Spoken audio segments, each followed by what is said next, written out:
प्रभु यीशु मसीह को महिमा मिले। आप सभी को जय मसीह के R727 बाइबल स्कूल में, खास ये ऑनलाइन बाइबल स्कूल में आपका स्वागत है। और हम जो सीख रहे हैं मसीहत के इतिहास दुनिया में और भारत में। अब हमारा सब्जेक्ट है भारत का मसीही इतिहास। इससे पहले आप 6 वीडियो में 5 अध्याय तक आप देख चुके। इंट्रोडक्शन 1, 2, 3, 4, 5।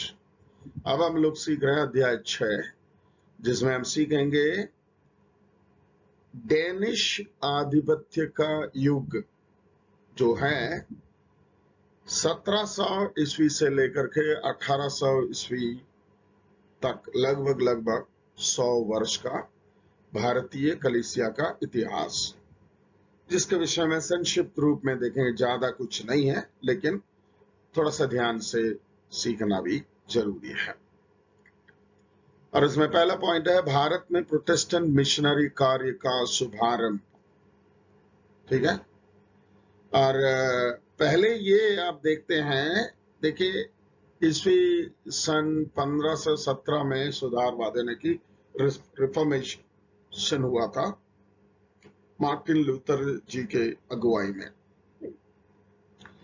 लेकिन उसके 150 साल तक ये सुधारवादियों ने या फिर कैथोलिक चर्च से जिन्होंने अपने आप को अलग किया बाइबल के आधार पर, सुसमाचार के आधार पर, बाइबल के शिक्षा के आधार पर अपने आप को अलग किया था, उसका 150 वर्ष तक, 150 वर्ष कम नहीं है, उतने समय तक चुप क्यों रहे? मिशनरियों को क्यों नहीं भेजे? कलीसिया स्थापना करने के लिए जहां पे सुसमाचार सुना नहीं गया था, वहां तक क्यों नहीं भेजे? उसके लिए 4 कारण यहाँ पे दी गए, वो देखे। नंबर 1, क्योंकि उनके अस्तित्व का सवाल था।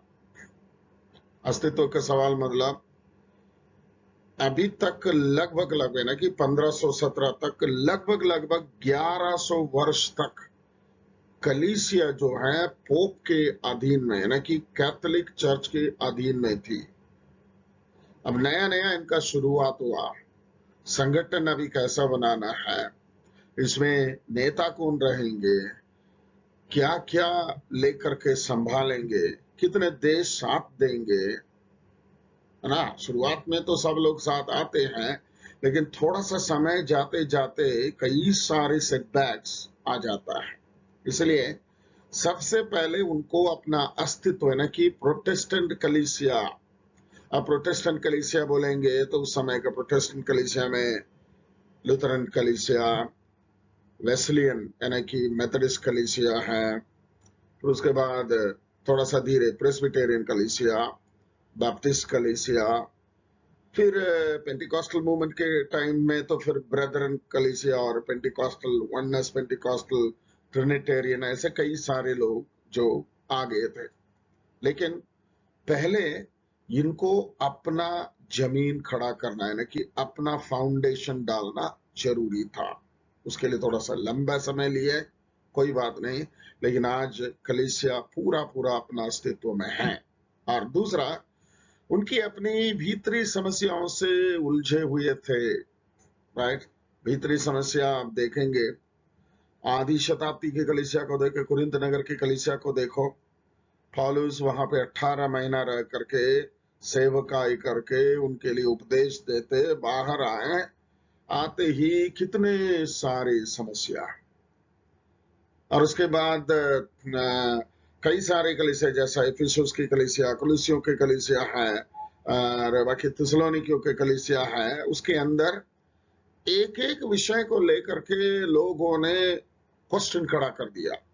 उसका कारण आपको मालूम है, वहां पे बाइबल नहीं था। इनके पास बाइबल तो है, लेकिन बाइबल आम लोगों के लिए पढ़ने के लिए अभी नहीं आया, राइट। बाइबल तो फिर अनुवाद हो चुका था कई भाषा में, लेकिन अंग्रेजी में यहाँ अब अंग्रेजी तक ही आया था, उसके अलावा कोई भाषा में बाइबल नहीं था। यानी कि हिब्रू, ग्रीक है, लैटिन भाषा है, और उसके बाद अंग्रेजी भाषा में। फिर आजकल हमारे पास बाइबल आ गया है, राइट? सो ये बाइबल की कमी की वजह से, या फिर और दूसरे तरीके से मैं बोलूं, थियोलॉजिकल आइडियोलॉजिकल डिफरेंसेस। लुथरन वाले बोलेंगे हम इस बात पर विश्वास करते हैं, वेस्लियन वाले बोलेंगे हम ये विश्वास नहीं करते हैं, फिर दूसरे चर्च ग्रुप वाले बोलेंगे हाँ जी ये हमें मंजूर नहीं है, हम ऐसे ऐसे विश्वास करते हैं। इसमें एक बीच जगह में उनको आना जरूरी था, ठीक है? और तीसरे पॉइंट देखिए, सुधारवादियों का विश्वास यीशु के शीघ्र आने में नहीं था, तथा विश्व में मिशनरी कार्यों के प्रति रुचि नहीं थी। मतलब वो लोग पढ़ते पढ़ते चलते चलते स्थापित हो गया है, बाकी सारे चीजें हो गया। अब हमें लग रहा है कि अंतिम दिन के बारे में कहाँ बताया गया है, ये 2000 वर्ष से पहले ही अंतिम दिनों के बारे में बताया गया। अभी तो 1700 वर्ष हो चुका है यहाँ तक, ठीक है? तो बोले अभी 1700 वर्ष होने पर भी यीशु मसीह ने आया नहीं है, इसलिए शायद थोड़ा आगे आएगा, अगर और 1000 साल होगा या 2000 साल होगा, पता नहीं है। वो इंग्लिश में बोलते हैं कॉम्प्लेसेंट, मतलब अपनी आत्म संतुष्टि है, अपना हम इतना तक तो कर लिए हैं, ठीक है, प्रभु को महिमा मिले, आगे हम देखेंगे, ये विचार में कुछ लोग बैठ गए थे। चौथा पॉइंट, प्रोटेस्टेंट देश व्यापार या उपनिवेशवाद की खोज व सक्रियता धीमी रही, तथा शीघ्र स्पेन व पुर्तगाल की शक्तियां डगमगाने लगी।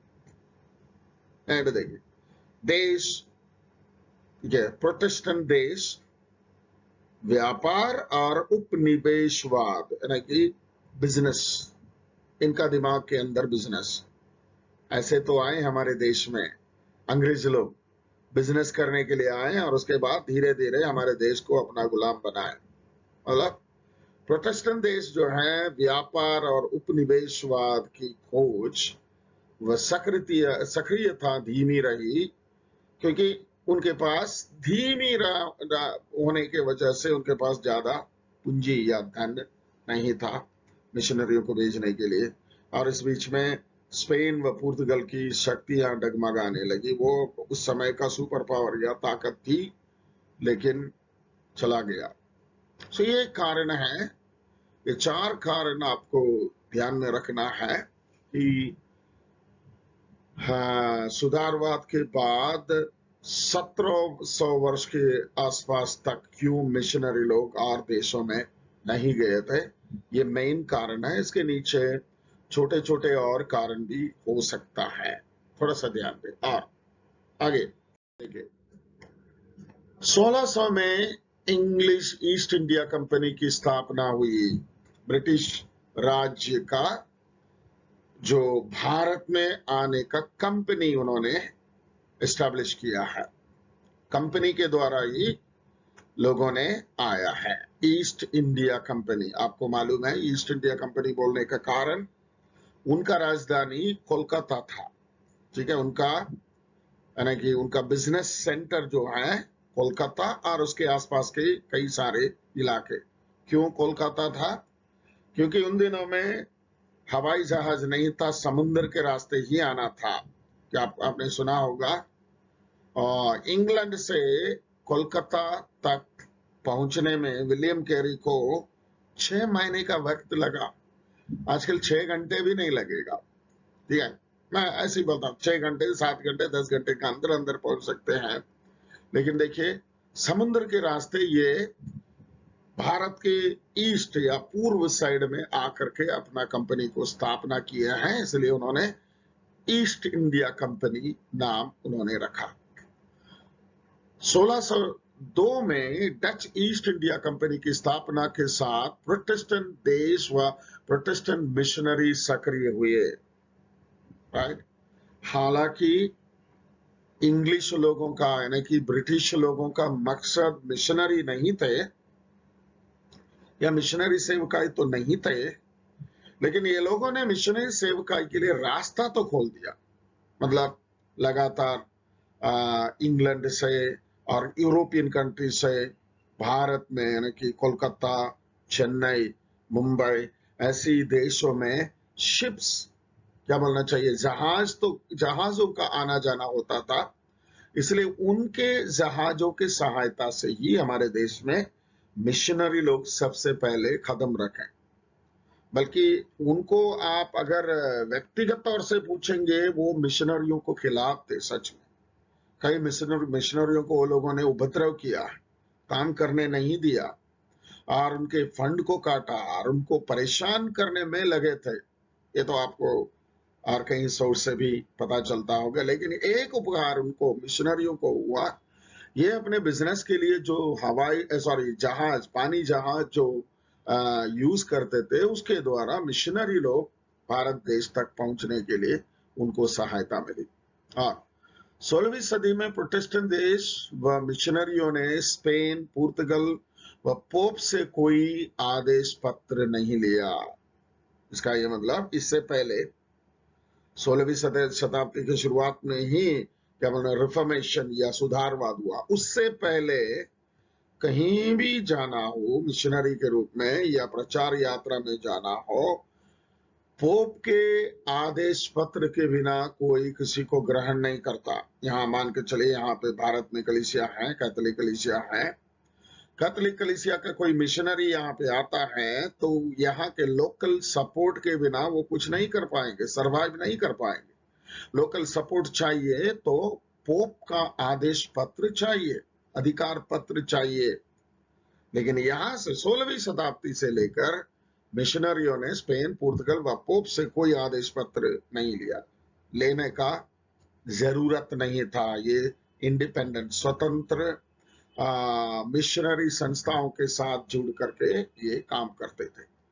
डच लोगों ने मिलिट्री शक्ति के बल पर कोचिन, कोलंबो और मलाका पर अपना कब्जा जमा लिया। डच लोगों ने क्या बोलना चाहिए, पोर्चुगीज और ये डच लोगों ने कई जगह में हमारे देश को अपने कब्जे में रखे थे। आज भी गोवा, डामन डीयू, पौंडीचेरी, दिल्ली भी था, राइट, दिल्ली और चंडीगढ़, ये जो जगह को आज हम लोग यूनियन टेरिटरी जो बोलते हैं, जिसको हिंदी में क्या बोलते हैं, मतलब सीधा सीधा सेंट्रल रूल में आता है। ठीक है, ये लोगों ने सबसे पहले कोचिन, केरल का कोचिन, दूसरा नाम एर्नाकुलम, ठीक है, कोलंबो जो है श्रीलंका या क्या, श्रीलंका का राजधानी कोलंबो, और मलाका और कोई छोटा सा द्वीप जो है अपना कब्जा जमा लिया, यानी कि अपना अड्डा, अपना क्या बोलना चाहिए, एडमिनिस्ट्रेटिव ऑफिस उन लोगों ने बना दिया। ब्रिटिश लोग शांत तरीके से भारत में आए, हड़बड़ी नहीं किए, गड़बड़ी भी नहीं किए हैं, आराम से अपना धंधा चलाने के लिए भारत में आए। पहले सूरत यानी कि गुजरात की सूरत, पश्चिमी तट, और फिर सेंट जॉर्ज जो उस समय का मद्रास, आज का चेन्नई। प्लीज, सूरत पश्चिमी तट और मद्रास जो है साउथ, राइट, मद्रास यानी कि चेन्नई। वहां उन्होंने 4 मील जमीन ली। 4 मील मतलब 7-8 किलोमीटर लंबा। सेंट डेविड किले का निर्माण यहाँ पे लिखा कुडालोर में, ये एक्चुअली कडलूर या कुडलूर, वो भी तमिलनाडु केरल के बॉर्डर में है, तमिलनाडु के अंदर है, लेकिन दूसरी साइड ये एक हिली एरिया, ये पहाड़ी इलाका है। उस पहाड़ क्रॉस कर देंगे तो केरल, और एक साइड में फिर कर्नाटका पड़ेगा। मतलब एकदम सुंदर, अच्छा जगह, राइट।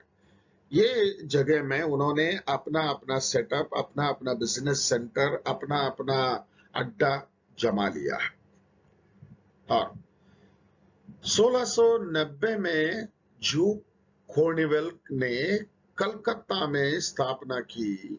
चार्ल्स II इंग्लैंड का विवाह पुर्तगाली राजकुमारी के साथ हुआ तथा बंबई को विवाह की भेंट स्वरूप कंपनी को लीज पर प्रतिवर्ष 10 मिलियन पाउंड्स के रूप में दे दिया। यानी कि उनका गिफ्ट जो लीज है वो मुंबई है, मतलब ये लोगों ने अपने कब्जे में रखे थे उसको, और उसकी आमदनी शायद उनके लिए आमदनी के रूप में आया। भारत यूरोप के व्यापारियों से घिरने लगा। विदेशी कंपनियों का उद्देश्य ईसाई बनाना या राज करना नहीं था, परंतु उसका उद्देश्य व्यापार धंधा था।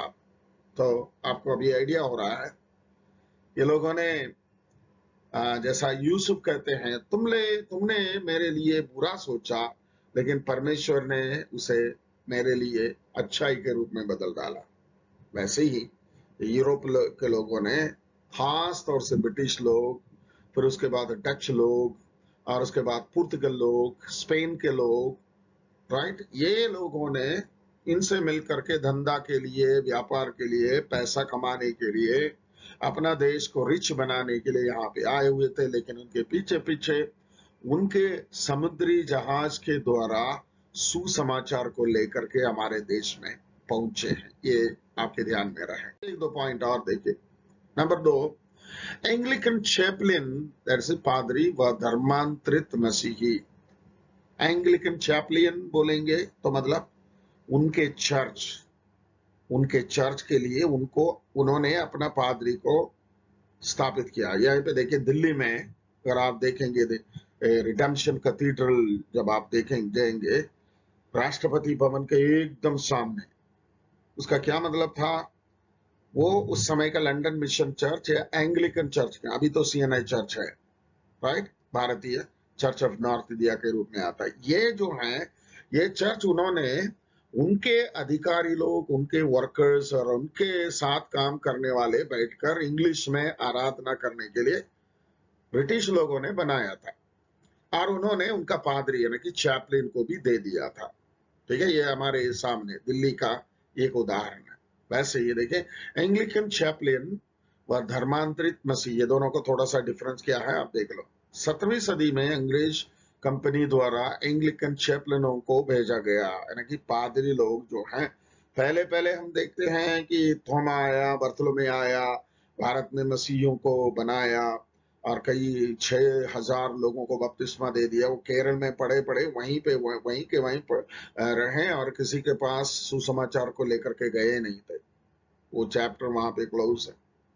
अब कितने सदी के बाद, लगभग लगभग 16 सदी के बाद, या 15.5 सदी के बाद, 1550 वर्ष के बाद, या मिशनरी लोग कहा, ये बिजनेस करने वाले जो आए थे, उनके पीछे पीछे सुसमाचार लेकर के आया। और दूसरा पॉइंट, फैक्ट्रियों में काम करने वालों को दिन में 2 बार प्रार्थना हेतु समय निकालना धार्मिक नियम के रूप में था। ये ब्रिटिशर्स का नियम था। जो भी फैक्ट्री में काम करते हैं, ऑफिस में काम करते हैं, दिन में 2 बार उनको चर्च में जाने के लिए, यानी कि चैपल में जाने के लिए, प्रार्थना करने के लिए उनके लिए नियम था। अच्छा ही हुआ। हाँ, चैपलिन लोग यूरोपियन लोगों व भारतीय मजदूरों को मध्य प्रार्थना करते थे, परंतु वे बाहर आम लोगों को सुसंदेश नहीं देते थे। शुरुआत की स्थिति को भी देखिए। यूरोपियन लोग और कुछ लोग जो मसीह को ग्रहण किए थे, उनके साथ तो प्रार्थना करते थे, लेकिन चर्च के बाहर या कलीसिया के बाहर जाकर के प्रचार करना उनका रीति नहीं था, क्योंकि वो उसी तरीके से छेले बनाने के विषय में तो शिक्षा उनको नहीं मिला था। और देखिए, ज्यादातर चैपलिन जो है, यानी कि पास्टर लोग जो है, धंधे में लिप्त थे। 1616 में एक बंगाली लड़का पीटर ने बपतिस्मा लिया, और उसको इंग्लैंड में पढ़ाई के लिए ले गए, और उसके बाद वो वापस आया है कि नहीं आया, वहीं मरा है कि वहीं पादरी बना है, किसी को पता भी नहीं, राइट। यही स्थिति थी। अगर एक ने या दो ने यीशु को ग्रहण किया है, उनको अमेरिका जैसा देश में या इंग्लैंड जैसे देश में फर्दर पढ़ाई के लिए ले जाते हैं, और वो वापस आता भी नहीं है। ना कि ये सुसमाचार के काम आने पर भी, राइट, कहीं ना कहीं किसी भी रीति से रुका हुआ था कुछ जगह में, राइट। 1698 में, ना कि लास्ट में, 17वीं शताब्दी के लास्ट में, इंग्लैंड व विदेशों में मसीह शिक्षा को देने हेतु तो एसपीसी के नामक संस्था की स्थापना की। एसपीसी के, आज हमारे देश में आईएसपीसी का एसपीसी एक मसीही संस्था है जिसके द्वारा कई सारे पुस्तकें रिलीज हो रहे हैं, यानी कि क्या बोलते साहित्य, और उसके बाद वो लोगों के पास कई प्रकार के सेवकाई हैं। सो पहले सबसे पहला शिक्षा देने हेतु एसपीसी के नामक संस्था स्थापना की। इसका उद्देश्य विदेशों में ब्रिटिश लोगों को एंग्लिकन सेवक प्रदान करना तथा अन्य जातियों को सुसमाचार देना। सो सबसे पहले जो संस्था इनके द्वारा जो स्थापित हुआ है एसपीसी के, और वो मसीही शिक्षा देने के लिए, ब्रिटिश लोगों को एंग्लिकन सेवक प्रदान करने के लिए, और अन्य जाति यानी कि हम लोगों के लिए सुसमाचार प्रचार करने के लिए ये लोगों ने अच्छे तरीके से अपना काम किया। राइट, यहीं तक हम लोग समाप्त कर लेते हैं। आगे हम अगले क्लास में मिलते हैं। राइट, थोड़ा सा इसके अलावा मैं आपको ये बताना चाहूंगा, इसके साथ साथ अगर आपको और कहीं सोर्स से इसी संबंध में पढ़ने के लिए मिलता है तो जरूर पढ़ें। राइट, प्रभु आपको आशीषित रखें। Thank you so much. God bless.